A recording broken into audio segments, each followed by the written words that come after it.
أعوذ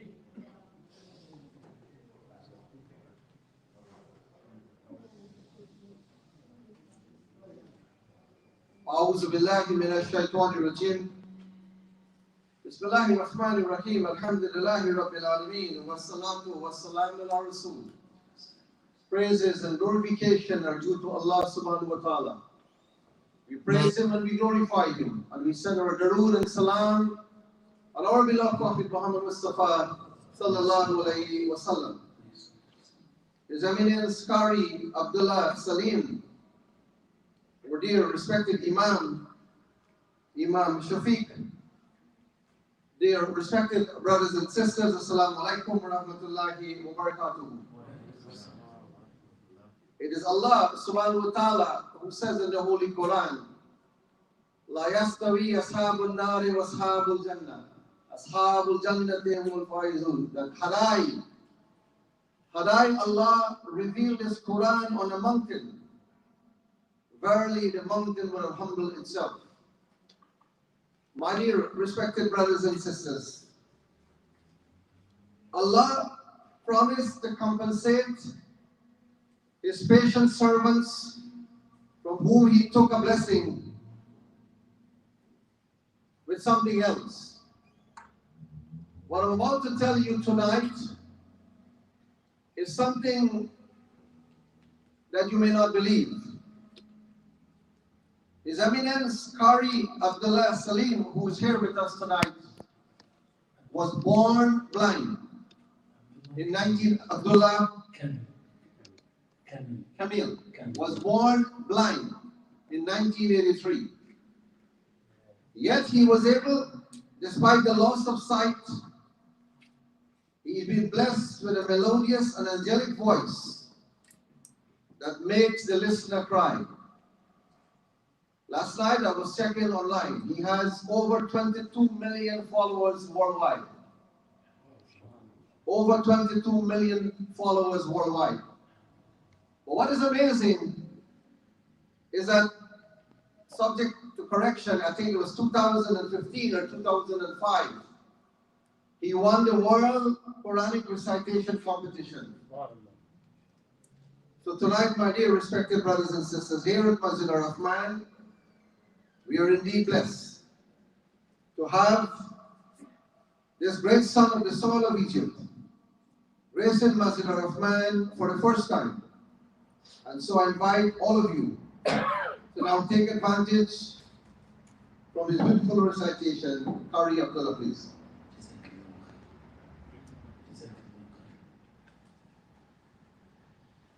Alhamdulillah, wa salatu wa salam ala Rasulillah, sallallahu alayhi wa alihi wa sallam. May Allah bless all of you. May Allah accept our ibadah.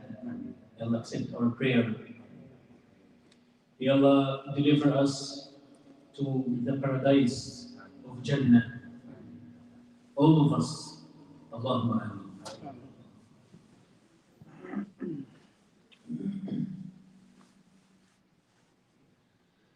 أعوذ بالله من الشيطان الرجيم.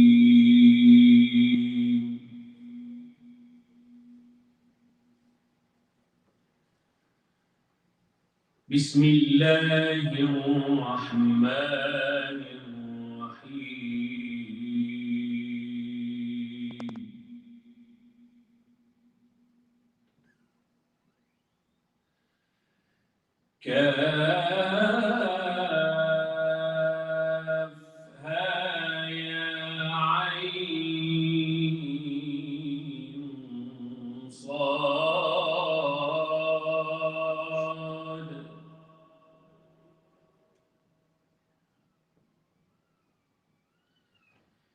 ذكر رحمة ربك عبده زكريا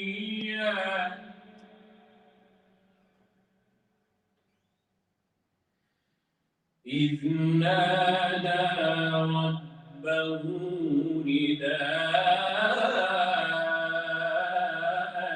خفيا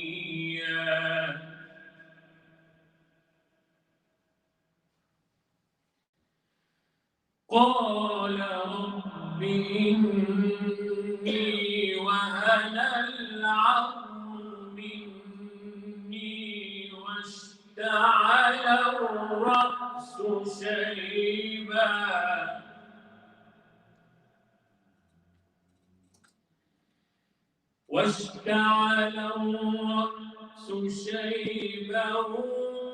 ولم أكن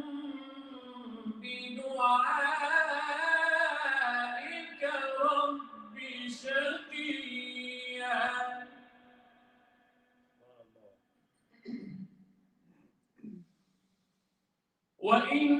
وإني خفت الموالي من ورائي وكانت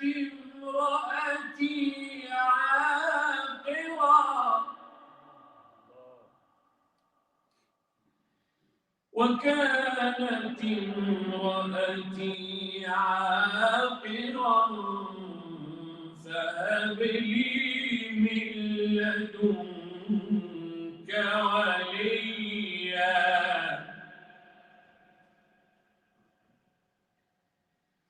يرثني ويرث من آل يعقوب واجعله رب رضيا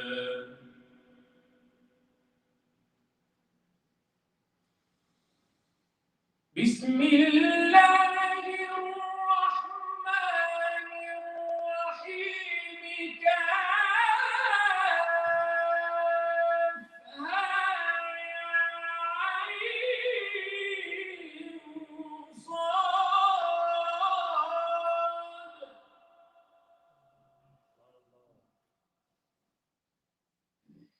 ذكر رحمة ربك عبده زكريا إذ نادى ربه نداء خفيا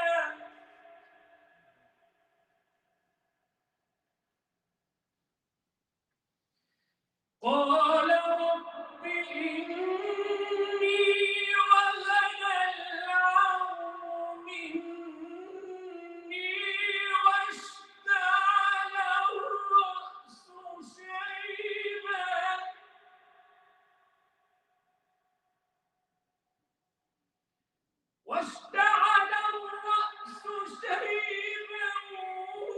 ولم أكن بدعائك رب شقيا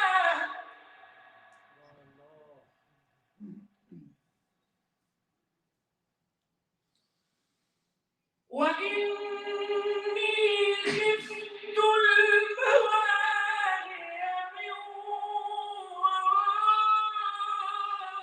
ورائي وكانت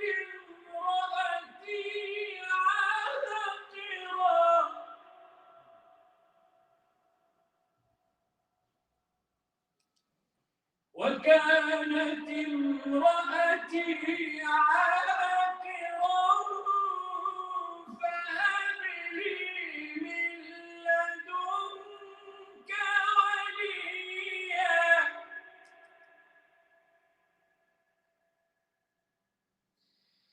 فهب لي من لدنك وليا يرثني ويرث من آل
أنى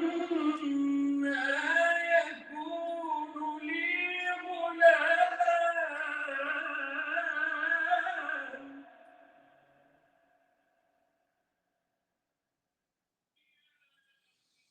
قال رب أنى يكون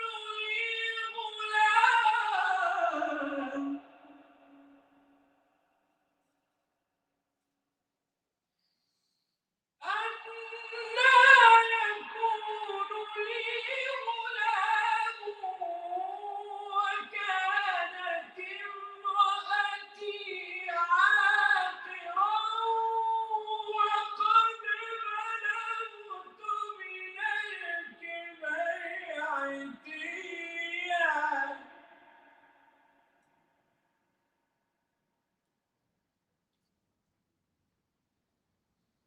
قال رب أنى يكون لي غلام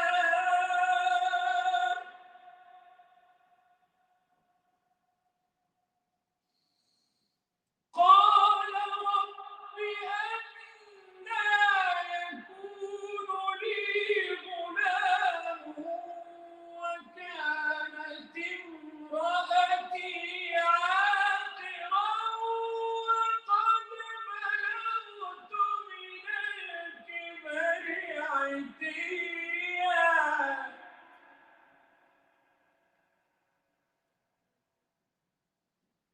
قال كذلك قال ربك هو علي هين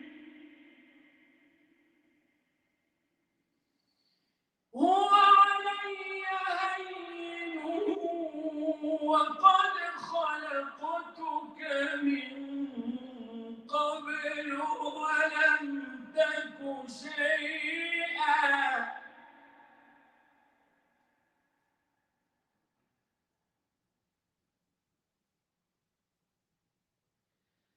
قال رب اجعل لي آية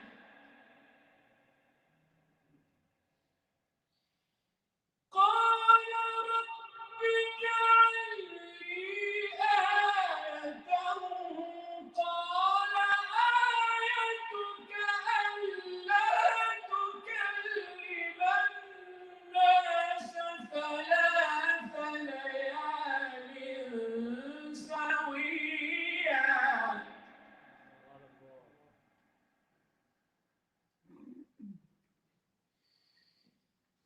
فخرج على قومه من المحراب فأوحى إليهم أن سبحوا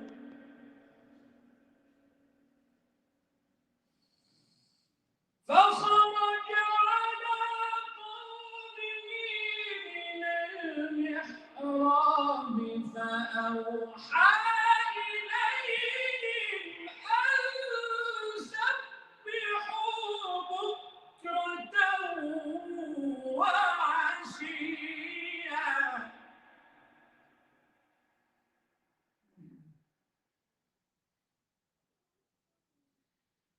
يا يحيى خذ الكتاب بقوة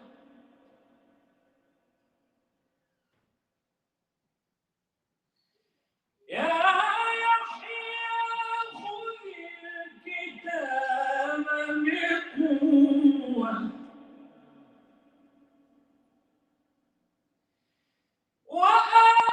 وآتيناه الحكم صبيا وحنانا من لدنا وزكاة وكان تقيا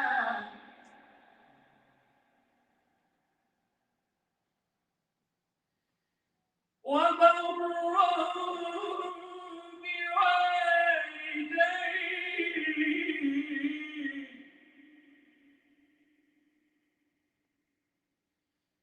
وبرا بوالديه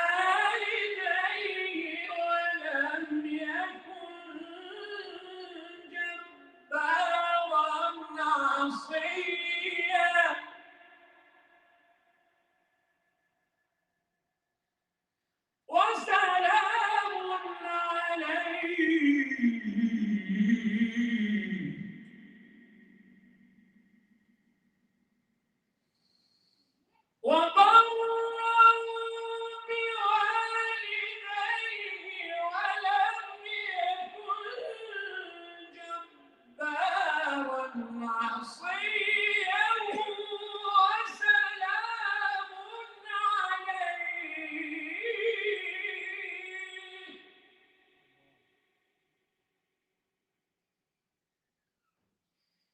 وسلام عليه وسلام عليه يوم ولد ويوم يموت ويوم يبعث حيا.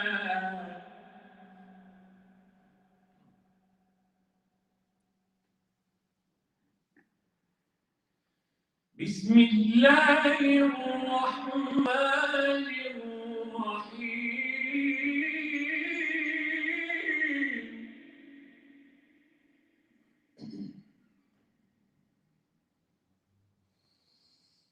والضحى والليل إذا سجى ما ودعك ربك وما قلى وللآخرة خير لك من الأولى.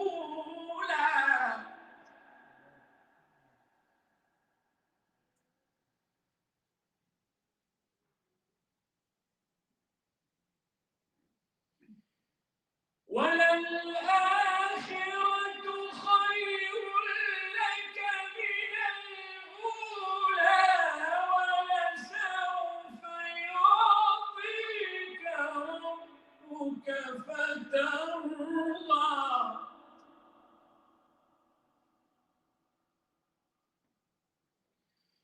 بسم الله الرحمن الرحيم.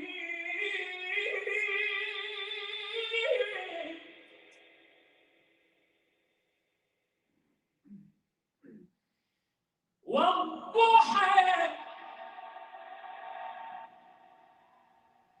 والليل إذا سجى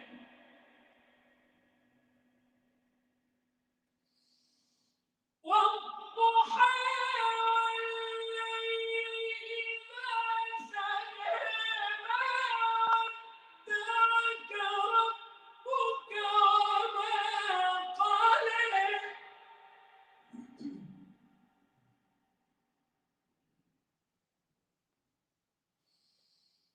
والضحى والليل إذا سجى ما ودعك ربك وما قلى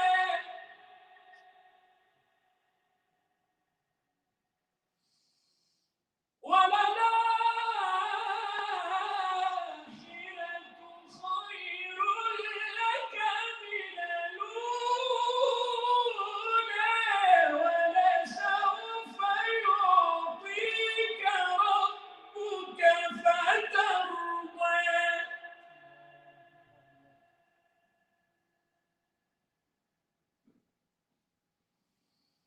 ألم يجدك يتيما فآوى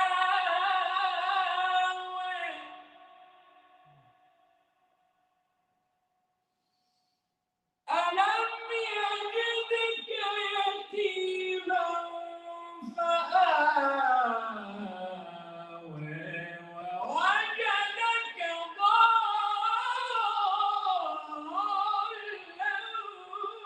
فهدى ووجدك عائلا فأغنى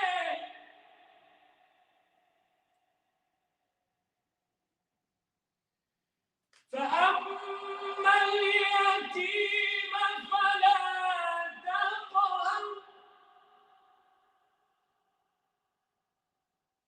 وأما السائل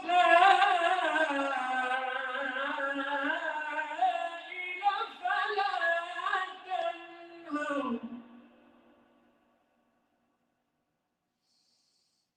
فأما اليتيم فلا تقهر وأما السائل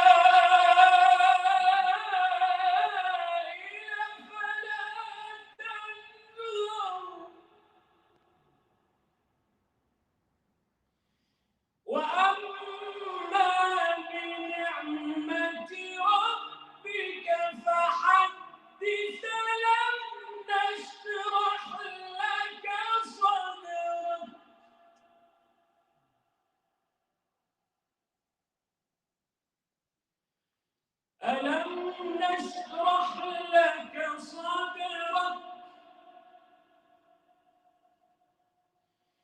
ووضعنا عنك وزرك الذي أنقض ظهرك ورفعنا لك ذكرك.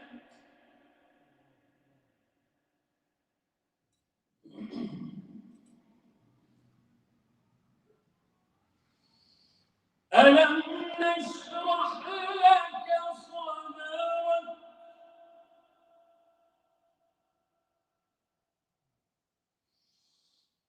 ألم نشرح لك صدرك ووضعنا عنك وزرك الذي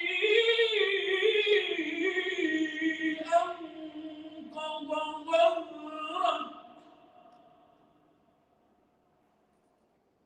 ورفعنا لك ذكرك. فإن مع العسر يسرا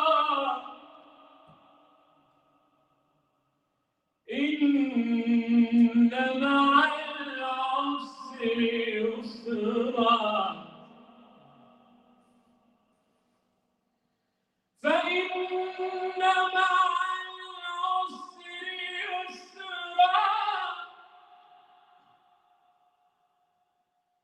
إن مع العسر يسرا فإذا فرغت فانصب وإلى ربك فارغب.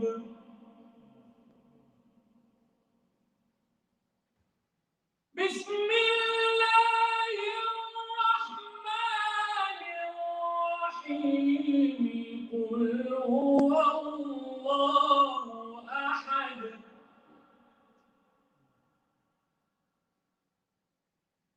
الله الصمد قل هو الله أحد الله الصمد لم يلد ولم يولد ولم يكن له كفوا أحد.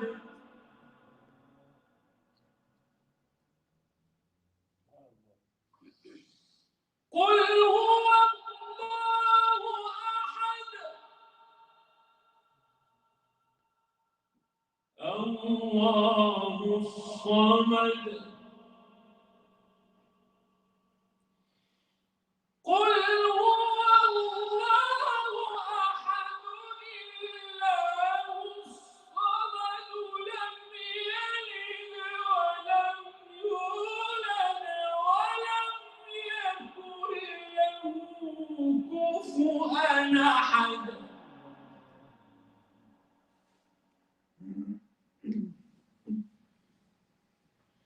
قل أعوذ برب الفلق من شر ما خلق.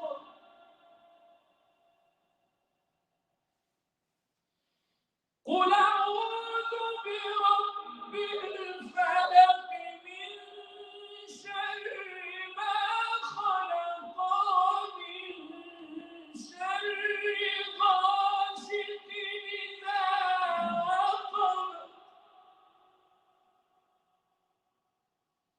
ومن شر النفاثات في العقد ومن شر النفاثات في العقد ومن شر حاسد إذا حسد.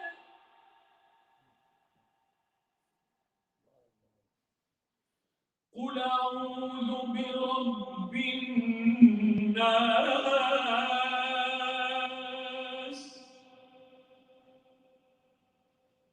ملك الناس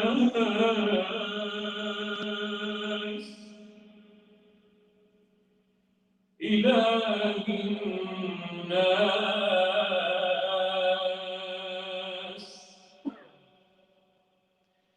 من شر الوسواس الخناس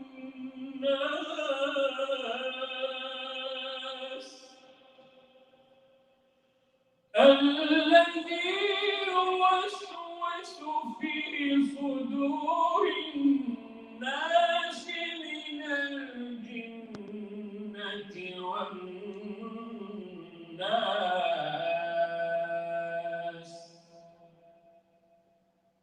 بارك الله فيكم.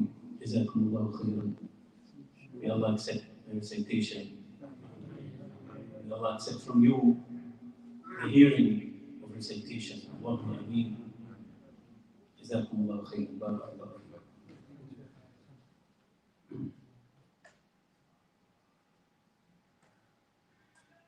The words of Allah revealed in the Holy Quran were expressed so beautifully, so distinct and so eloquently by our learned, renowned Qari Abdullah from Cairo, Egypt.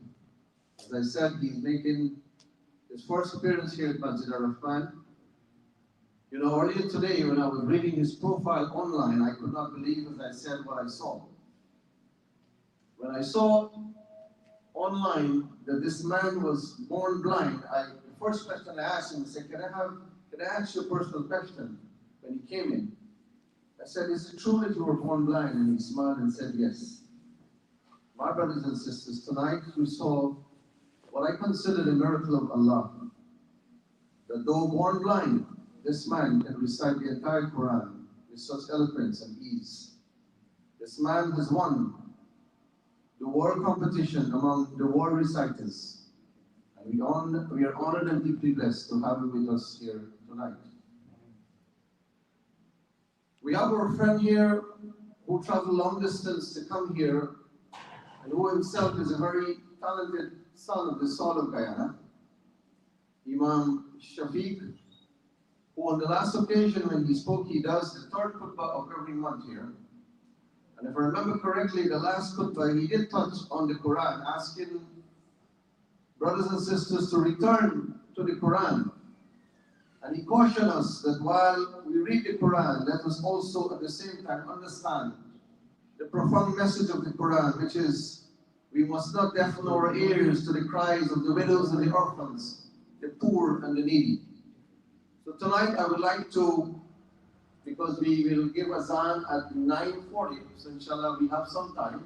Inshallah I will also like to press the Qari to come back and maybe do some verses that maybe we can take a poll from the audience, which one you would like to hear, and then Maki will kind of communicate that to him. So if you like to hear, I would like to hear the last verses of Baqarah, so maybe Maki will communicate that to him, and if any brother or sister, we don't want to exclude the sisters, just communicate to Maki quickly, and then Maki will let him know what are some of the verses. So without any further ado, I now invite our respected friend from the Bronx, Dr. Shaffieq, inshallah, address him. Dr. Shaffieq, please. Which one? You want that one? That? Take this one, he said. Take this one.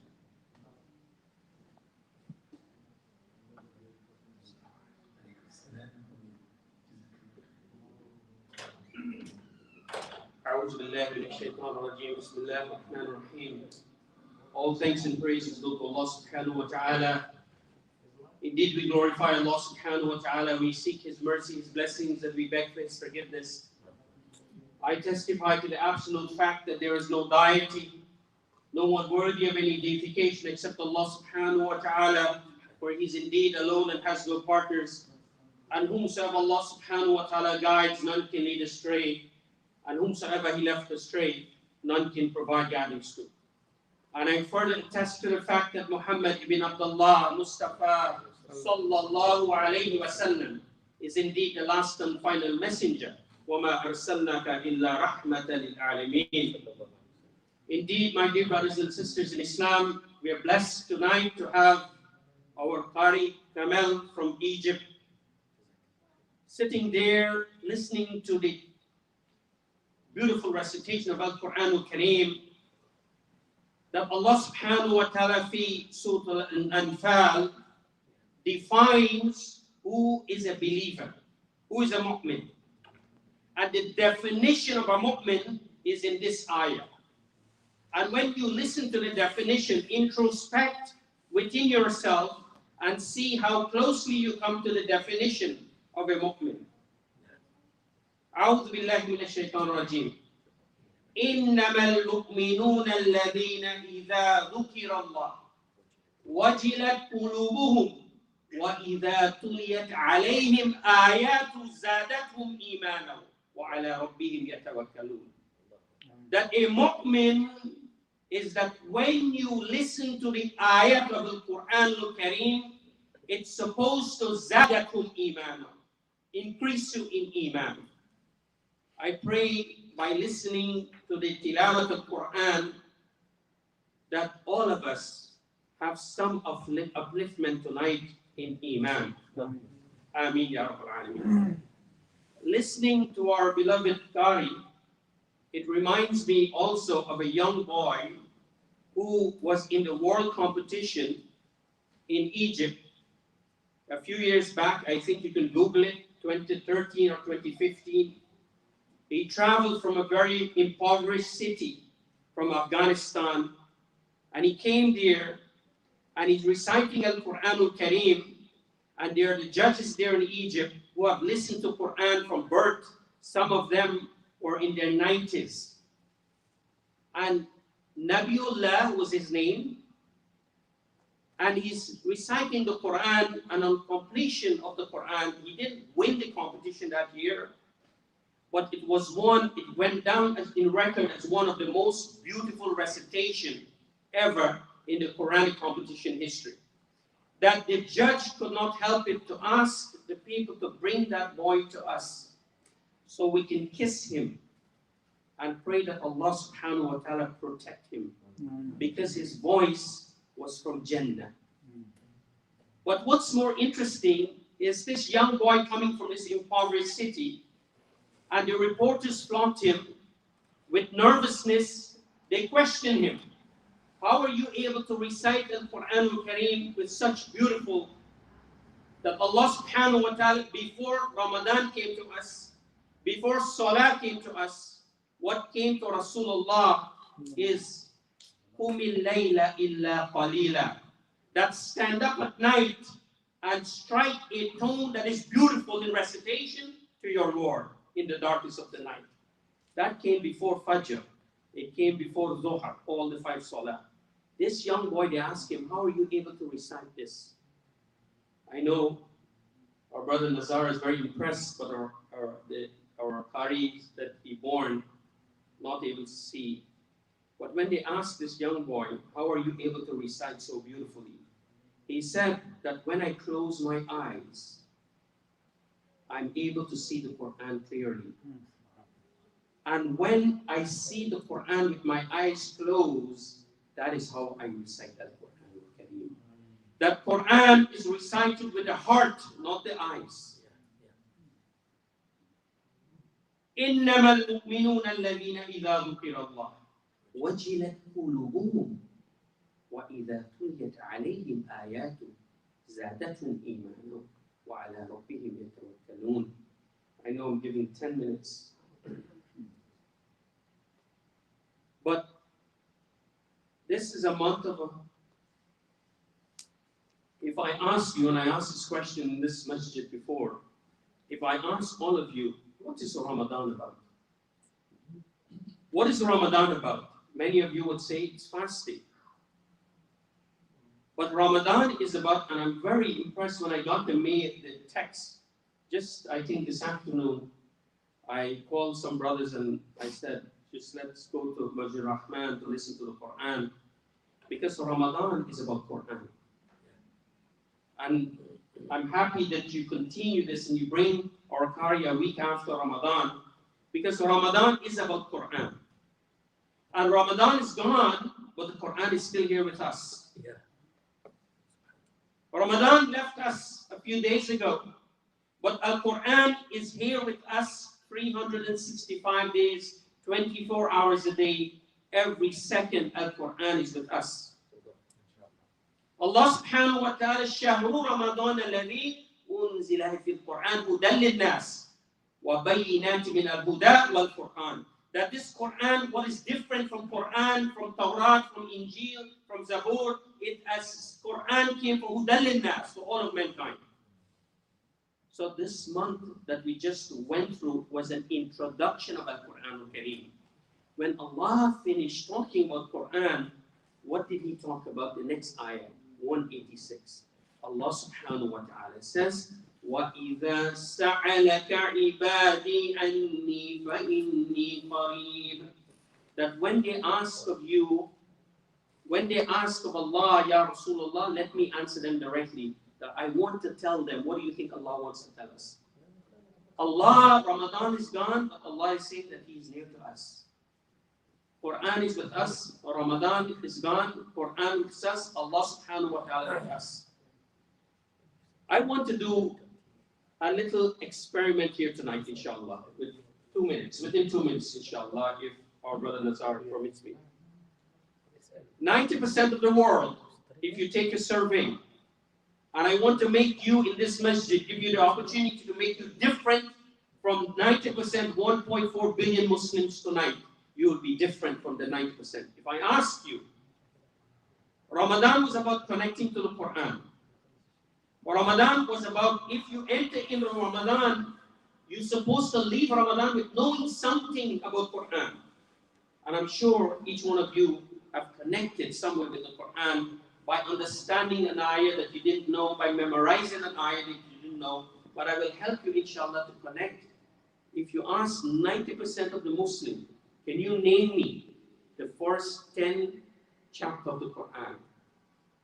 They can't. And we can try this right now in this masjid. We can't.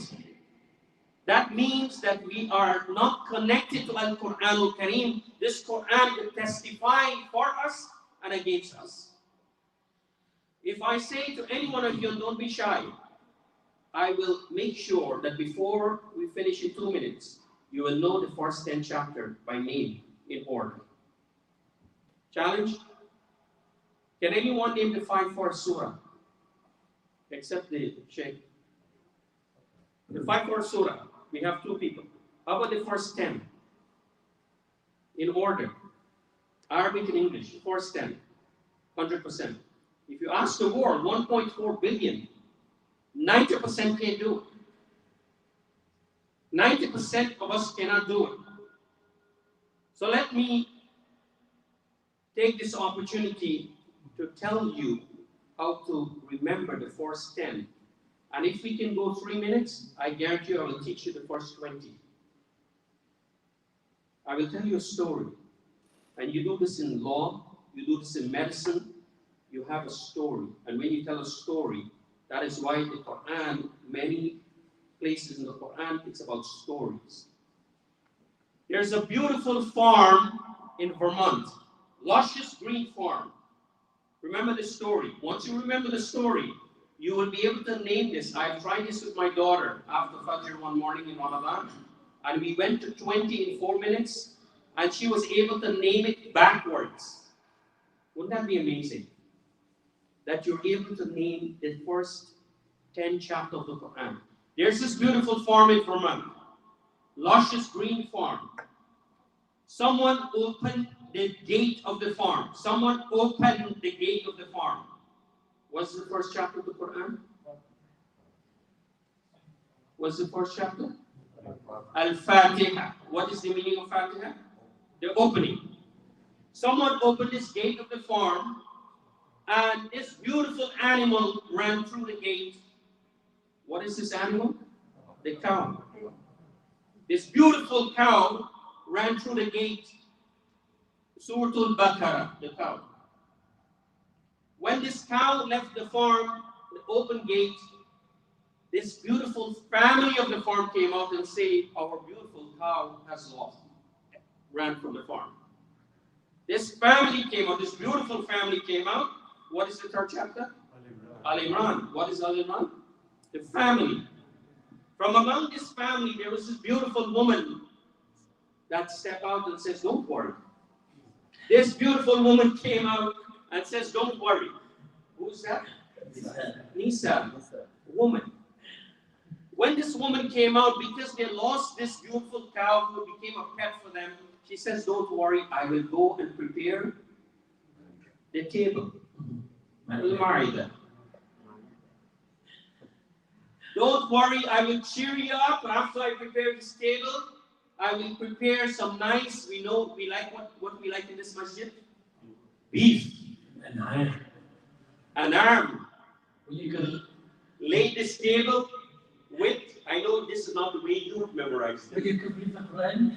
I can, inshallah, with your help. Inshallah.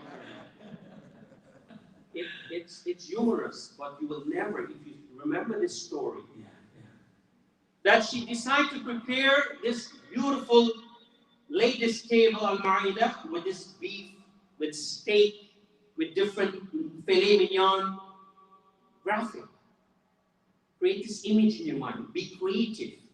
If that's what it takes to memorize the verse, and this, if you look at the meaning of this surah itself, has a mystical connotation to it. The opening, Al-Baqarah, Al-Imam, Surah Al-Nisa, begins a woman. And then, after she prepared this table, they decide to have some privacy. Since the gate is open, she decided to put up this wall, this height, this wall. What is that surah? Al-A'raf. After she put up this wall, the people out of hasad, out of jealousy of this family in this farm, these beautiful animals, this beautiful meal, this beautiful table, decided to come in and plunder to get what? They want the spoil. Surah Al-Anfal. Should I keep going? My English is very bad, but I understand you perfectly. Alhamdulillah. They came in to plunder, and someone, always among us, there's a good one. Always. Always, isn't it? The companions of the garden, there was one son, he was the best of them. The people that decide to sling the camel, the people of Salih, there's one of them who was good among them. Always one is good. That one says, stop it, what you're doing, plundering to get the spoil. We should immediately make repentance to Allah for this. Surah Al-Tawbah. After they making repentance, there was this famous prophet who in the belly of a whale had made a dua to Allah subhanahu wa ta'ala also. He decided to join them in this tawbah, in this repentance. Who is that prophet? Yunus. After Yunus comes, normally when this is happening, one of the elders come in. The older of the prophet, one of the five of the prophet that mentioned in the Quran came in. Who is that? Prophet Hud alayhi salam joined the party. After Prophet Hud, and these are prophets now coming in. After Prophet Hud joined the party, the most beautiful, handsome, the noblest of them all, when they asked for Rasulullah, who is the noblest of them, Rasulullah says the one with the greatest taqwa. They said, Ya Rasulullah, that's not what we're asking, but this is the wisdom of Rasulullah. He wants to define what makes you great first. He knew what they were asking. He said, well, in that case, if you're looking for a name, it has to be Yusuf. Who came from prophet? Who came from prophet? He showed up to the party. Yusuf, the most beautiful. When Yusuf shows up anywhere, something big has to happen. So what happened? The thunder begins to roar. The rod of lightning, Surah Al-Rahman. After the thunder, when the thunder roared at Yusuf show up on the party, the thunder also roared for the big man to show up. The Khalilullah, the one who was tested. وَإِذِ ابْتَلَى إِبْرَاهِيمَ رَبُّهُ بِكَلِمَاتٍ فَتَمَّهُنَّ. He showed up. The thunder roar for Yusuf, the thunder roar for Ibrahim. Ibrahim is the next chapter. After Ibrahim showed up, Ibrahim we know is synonymous with what? Tests, trials, tribulation. So the path that he took to come there was a very what? Rocky path. A very rocky path. What is that surah? Al-Hijr. The rocky path. Because this path was so rocky on the way, Allah subhanahu wa ta'ala decided to bless this path with some honey for Ibrahim. What is that surah?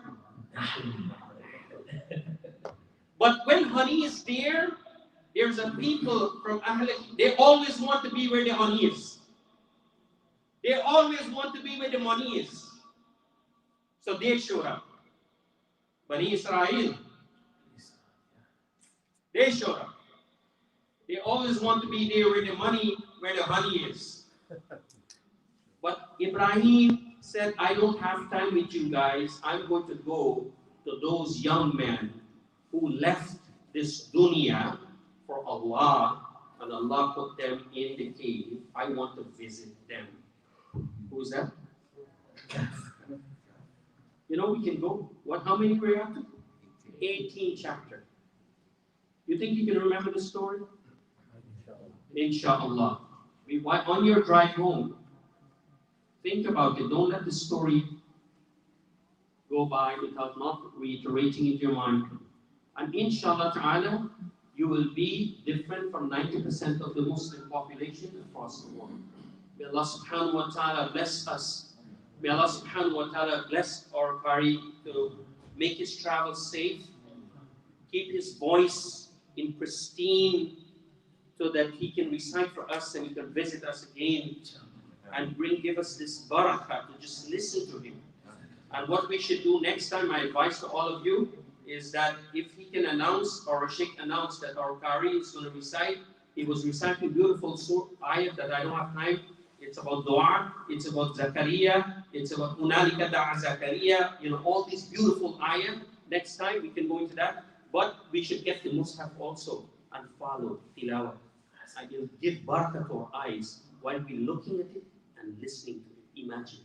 Subhanallah. May Allah subhanahu wa ta'ala bless all of you. May Allah subhanahu wa ta'ala bring our hearts to connect back to Al-Quran al-Kareem. Assalamu alaikum wa rahmatullahi wa barakatuh. Thank you very much indeed, Dr. Shaffieq, and I welcome you again and the brothers from the Bronx who I know very well. My brothers and sisters, our Qari Abdullah came as a guest at a masjid in New Jersey, and is due from here. He's going to go to Florida, and then from Florida he's going back home to his family. Last Sunday I was outside of the yard just before Maghrib, and I saw the Imam from 191 Street with Brother Maki, and they stopped the vehicle and then they introduced me to this brother. And then I said to him, I know your face, you look familiar, because looking at the television and the internet, some faces bring memory. And then I asked Maki, I said, can we have him here one day, despite his very busy schedule? So inshallah, he is gracious with what I consider the esteemed presence. Now, inshallah, I'll ask you one thing. There's a red box there at the door. These brothers don't ask for anything, please. You know what you have to do. Before you leave, and everything will be turned over, these brothers go back to their country, they do a lot of charitable work, they leave their family and they travel. So again, I remind you, there's a red box there. Everything will go, please. And I don't have to remind none of you, inshallah, all of you will do as you've done in the past. So my request is if he can recite the last verses of Baqarah. Baqarah revealed on the night of Al-Isra and Miraj. It's recommended to recite it at the grave when you bury someone, and maybe some verses are you communicate, inshallah. So and if anybody has any quick requests, we can have that. Go ahead.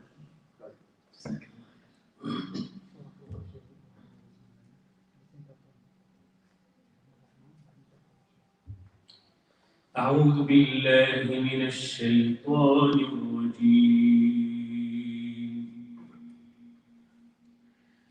بسم الله الرحمن الرحيم.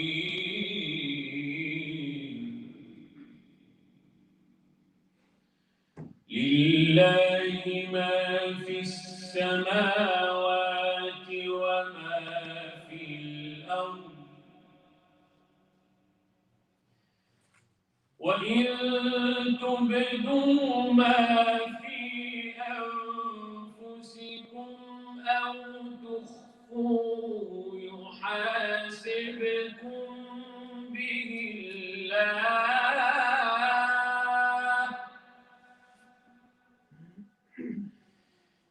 فيغفر لمن يشاء ويعذب من يشاء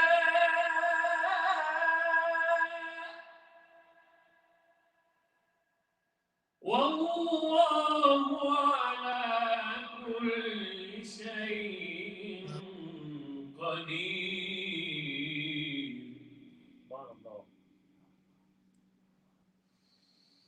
آمن الرسول بما أنزل إليه من ربه والمؤمنون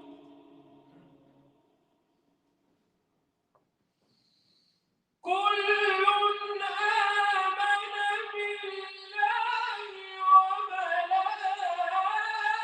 وملائكته وكتبه ورسله لا نفرق بين أحد من رسله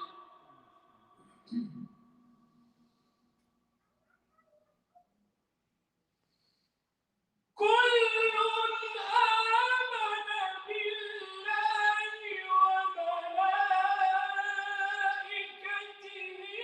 وكتبه ورسله لا نفرق بين أحد من رسله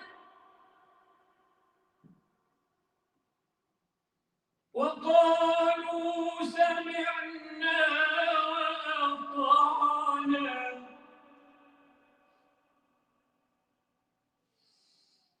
كل آمن بالله وملائكته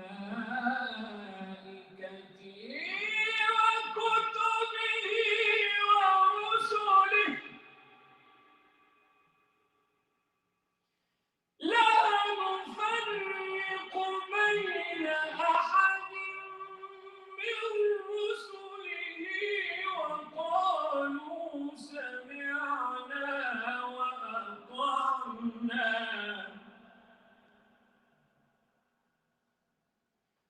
غفرانك ربنا وإليك المصير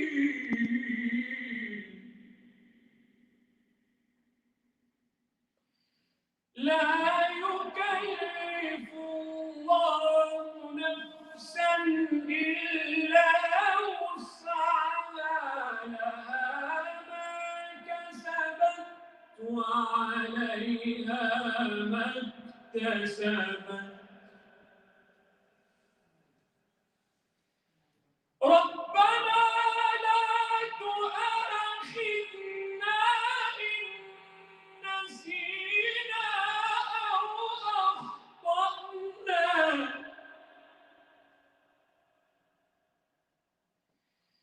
ربنا ولا تحمل علينا إصرا كما حملته على الذين من قبلنا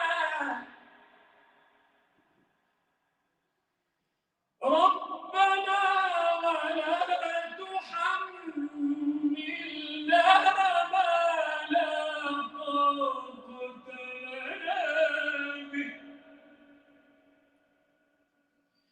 واعف عنا واغفر لنا وارحمنا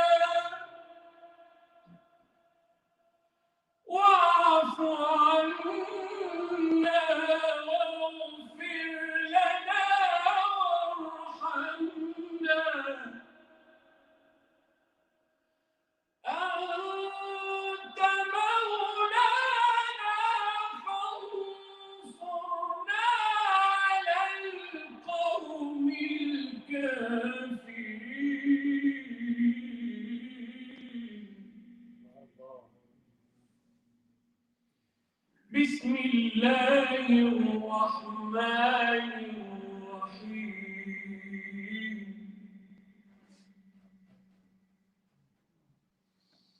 الرحمن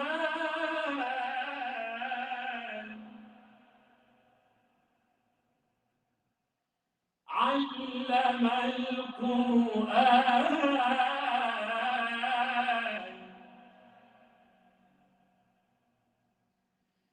خلق الإنسان علمه البيان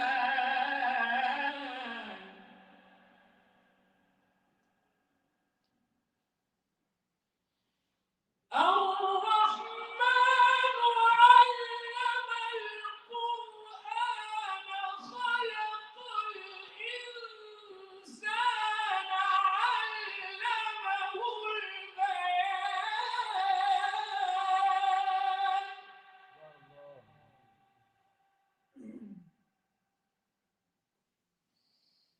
الشمس والقمر بحسبان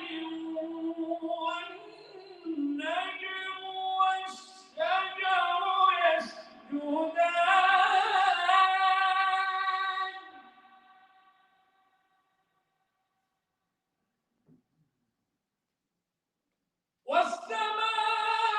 والسماء رفعها ووضع الميزان ألا تطغوا في الميزان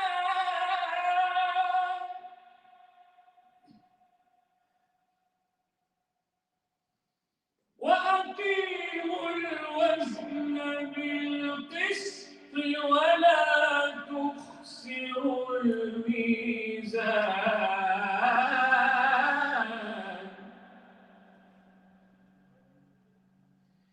والأرض وضعها للأنام والأرض وضعها للأنام فيها فاكهة والنخل ذات الأكمام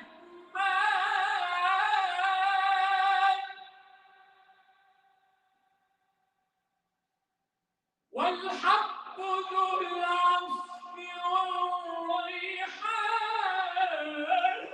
والريحان فبأي آلاء ربكما تكذبان خلق الإنسان من صلصال كالفخار وخلق الجان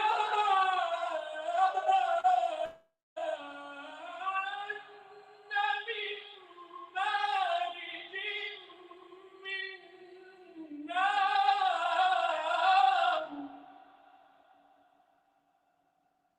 فبأي آلاء ربكما تكذبان رب المشرقين ورب المغربين رب المشرقين ورب المغربين فبأي آلاء ربكما تكذبان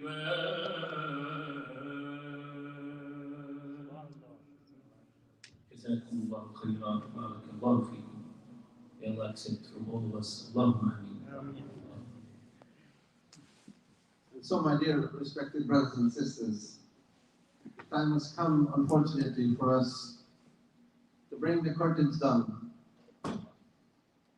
And we will rush to again thank Qari Abdullah, His Eminence, for gracing us with his esteemed presence in this house of Allah. We wish him a safe trip back to his home country. And inshallah, next Ramadan, when he's going to be back in New York, we'll hope to have him here, perhaps during Ramadan, or even after Ramadan, or when, because he has an extremely busy schedule, and he's in high demand in the month of Ramadan. I want again to welcome and to thank all the brothers and sisters who responded. Only last night, we decided to talk about this program in the lobby area, and we put it together. Alhamdulillah, I'm very pleased with the turnout and the response we had. Immediately after Isha, there's some snacks. Please do help yourself. And again, I plead with all of you, let's put something in the box there, please, so that we can, please, don't disappoint us with that. Inshallah, may Allah bless all of you. And I thank you very much. We'll go now into Isha and then have some snacks. And inshallah, thank you. Assalamu alaikum.